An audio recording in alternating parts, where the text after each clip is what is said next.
Hi everyone, আসসালামু আলাইকুম। আশা করি আপনারা সবাই ভালো আছেন। আলহামদুলিল্লাহ আমরা সবাই ভালো আছি। আজকে আমি ব্লগটা স্টার্ট করলাম গার্ডেন থেকে। আমি আজকে কিছু বউতা শাক তুলবো একটা ভাবির জন্য। আর ভাবির বাসায় আমি গিয়েছিলাম ঈদের দিন। ভাবির বাসায় আমি কিছু মরিচ গাছ দেখে এসেছিলাম।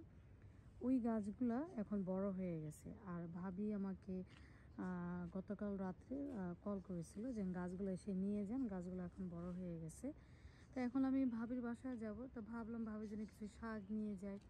আর ভাবি অনেক বেশি পছন্দ করে বউতা শাক। তারপর এখানে দেখলাম ডাঁটা শাকও আছে। তো ডাঁটা মাশাআল্লাহ বড় হয়ে গেছে। কিছু ডাঁটা বড় করব। বড় করলে তো দেখা যায় এগুলো মাছ দিয়ে রান্না করা যায়।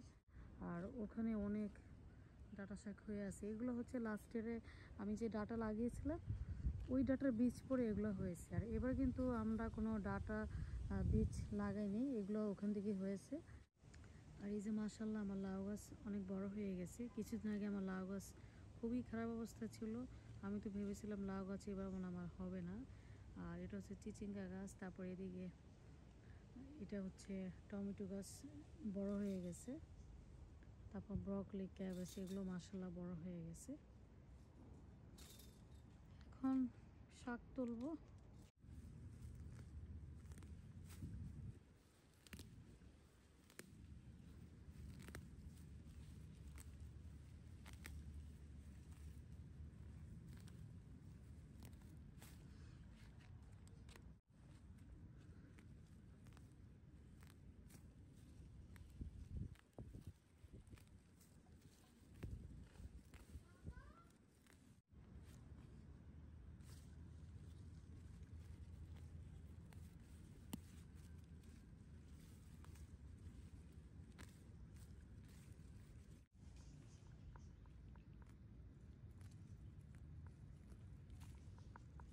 শাক উঠানো শেষ, এগুলো পরে আমি গোড়া কাটবো।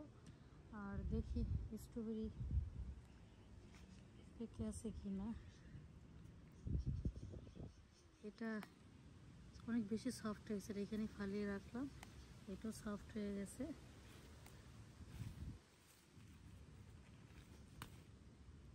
মাশাআল্লাহ অনেক বড় একটা স্ট্রবেরি।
কত বড় একটা স্ট্রবেরি দেখতেই পারছেন। কাঠবেলে খেয়ে ফেলে রেখেছে, এখানেই ফালিয়ে রাখলো। আশা করি নেক্সট ইয়ারে আবার গাছ হবে।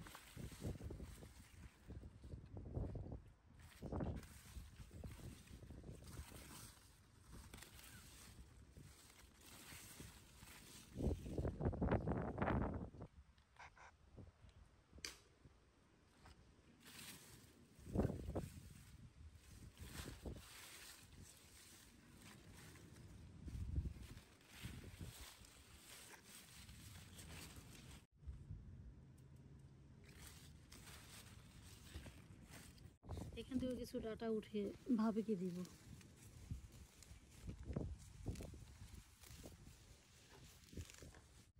মাশাআল্লাহ আমার আলু গাছ, এগুলো আপনাদের ভাইয়া ও ক্লিন করে দিচ্ছে। এগুলোর ভিতরে দেখা যায় ঘাস হয়, এগুলো টেক কেয়ার করতে হয়। টেক কেয়ার না করলে ভালো তো আবার হবে না, দেখা যাবে খুব কমই আবার আলু হবে, বেশি হবে না।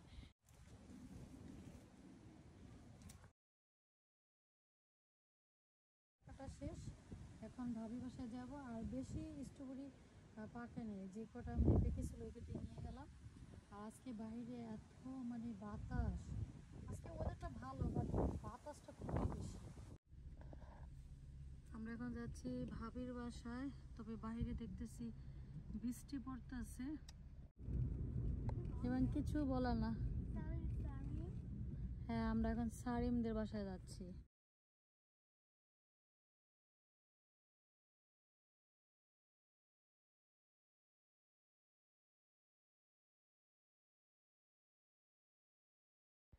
এখন চলে এসেছি ভাবির বাসায়। আসার পরে ভাবি ফার্স্টে আমাদেরকে ভাত খেতে দিল। বারবার বলেছিলাম যে না ভাত খাবো না, আমরা 11টা বাজে আমরা ব্রেকফাস্ট করেছি, যেহেতু এখন বাচ্চাদের স্কুল নাই, লেট করে আমরা ঘুম থেকে উঠি। ভাবি তো সেটা শুনবেই না, বলতেছে যে না এখন লাঞ্চ টাইম, ভাত খেয়ে যেতে হবে। তারপর ভাত খেলাম, খাওয়ার পরে তার বেঁকে গেলাম। তারপর ভাবি আমাদেরকে কাঁচামরিচের গাছ দিল, আর ওই ভিডিওটা আমি শেয়ার করি নাই। আর এখন আমি আমার বাসায় চলে এসেছি। আসার পরে এখন স্পেস খুঁজে পাচ্ছি না যেন কোন জায়গাটায় আমি মরিচ গাছ লাগাবো, কারণ মরিচ গাছের অনেক বেশি স্পেস লাগে। আর এবার এলোমেলোভাবে আপনাদের ভাইয়া গাছ লাগিয়েছে। আর প্রথম তো বলেছিলাম যে আমি এবার বেকিয়ারে কোনো গাছ লাগাবো না, যেহেতু আমাদের ছোট বেবি আছে, বেবির টেক কেয়ার করতে হবে। আবার গাছ লাগালে হয় না, গাছেরও টেক কেয়ার করতে হয়, টাইম মতন গাছে পানি দিতে হয়, সার দিতে হয়, তারপর আবার মাটি দিতে হয়। তারপর আপনাদের ভাইয়া বলে যে না এই টাইমে এখন সবার বেকেয়ার্ডে গাছ থাকবে, যদি আমাদের না থাকে তখন আমাদেরই খারাপ লাগবে। তারপর ও আর মন মতন কী করেছে, গাছ লাগিয়ে দিয়েছে। আর আমি তো কোনো গাছ বা এবার মাটি যে কাটতে হয় এগুলো আমি কিছুই করিনি। আমি জাস্ট কী করি, শাক তুলি আর মাঝে মাঝে আমি একটু পানি দিয়ে দিই, এছাড়া আমি কিছুই করি না। সব কাজ আপনাদের ভাইই করে। আর এই জন্য এলোমেলোভাবে আমাদের এবার গাছগুলো লাগানো হয়েছে। আর এই ছিল আজকে আমার ব্লগ। আজ এই পর্যন্ত, ভালো থাকবেন, সুস্থ থাকবেন, আল্লাহ হাফেজ।